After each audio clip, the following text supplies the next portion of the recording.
నమస్తే అండి. మనము చాలా చోట్ల ఇది ఎక్కువగా పల్లెటూళ్ళల్లో ఇలా అంటా ఉంటారు. ఇంటికి 3 ద్వారాలు ఉండకూడదు. ఇలా 3 ద్వారాలుంటే ఆ ఇల్లు ముగిసినట్లే అని చాలామంది ఇలా అంటా ఉంటారండి. ఇది చాలా తప్పండి. 3 ద్వారాలనేది ఎలా ఉండకూడదు అనేది ఆ సబ్జెక్ట్ తెలిసింటే మీరు అలా చెప్పండి. అంతేగాని ఏదో తెలిసి తెలియక 3 ద్వారాలున్న ఇంటి వాళ్ళకి పోయి మీరు అనవసరంగా ఒక అనుమానాన్ని క్రియేట్ చేసి రావద్దండి ఎప్పుడు కూడాను. 3 ద్వారాలనేది ఇంటికి ఉండొచ్చండి. ఎటువంటి ఇబ్బంది లేదు. ఈ ద్వారాలున్నప్పుడు అన్నీ ఒకే వరుసలో 3 ద్వారాలు ఉండొచ్చండి. ఎటువంటి ఇబ్బంది లేదు.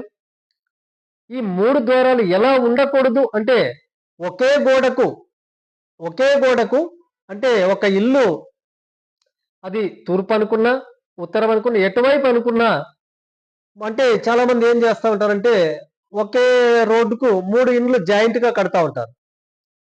ఆ జాయింట్‌గా కట్టినప్పుడు ఒక్కొక్క ఇంటికి ఒక్కో డోర్ వస్తుంది కదండీ!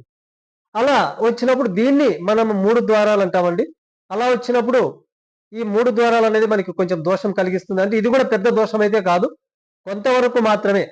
మైనర్ మిస్టేక్స్ మాత్రమే.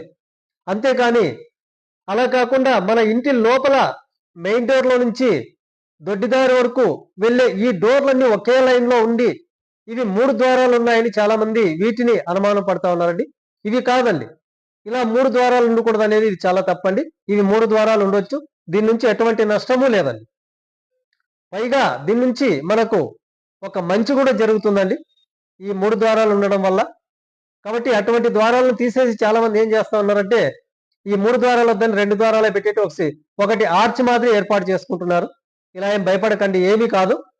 కాబట్టి మీరు ఇలా 3 ద్వారాలు ఒకే లైన్‌లో ఉన్న ఎటువంటి వాస్తు దోషాలు లేవని తెలుసుకుంటారని తెలియజేస్తూ థాంక్ యూ సో మచ్.